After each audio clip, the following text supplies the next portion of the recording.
আচ্ছা, আমরা যে জাঙ্ক ফুড খাই, মানে জাঙ্ক ফুডের প্রতি যে অ্যাডিক্টেড হয়ে যাই আমরা, তো সেটা কি শুধুমাত্র এই টেস্টের জন্য, না এর পিছনে কোনো সায়েন্স আছে? আজকে জেনে নেব যে এর পিছনে সায়েন্সটা কী।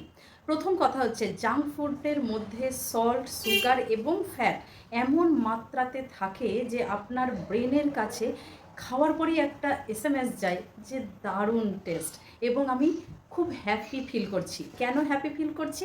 নাম্বার 2 হলো ডোপামিন।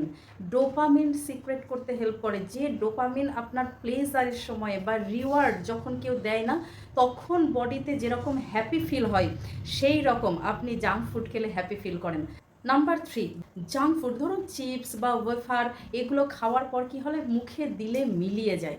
আর তখন আমাদের কাছে মনে হয় যে আমরা কিছুই খাইনি, তাই বারবার বারবার করে আপনার মনে হয় যে ওইগুলো খাই, খুব অল্প পরিমাণে খেয়েছি, আরও খাই।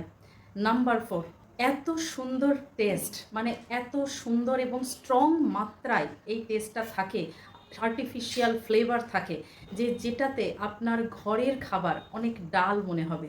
মানে ওই ধরনের চটপটা খাবার ঘরে বানানো সব মায়ের ক্ষেত্রে পসিবল নাও হতে পারে, আর তখনই দেখবেন বাচ্চারা ঘরের খাবার বাদ দিয়ে বারবার করে ওই রকমই চিপস বা বিভিন্ন ধরনের জাঙ্ক ফুডের দিকে ছুটে যায়।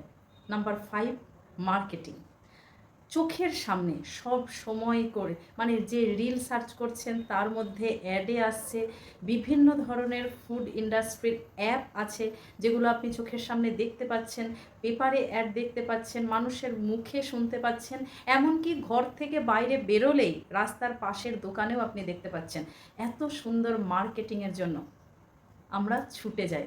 তাহলে নেক্সট টাইম যখন আপনার জাঙ্ক ফুডের প্রতি অ্যাট্রাকশান আসবে, কি করবেন? একবার চিন্তা করে দেখে নেবেন যে এটা সত্যিই কি টেস্ট, না মার্কেটিং। Thank you.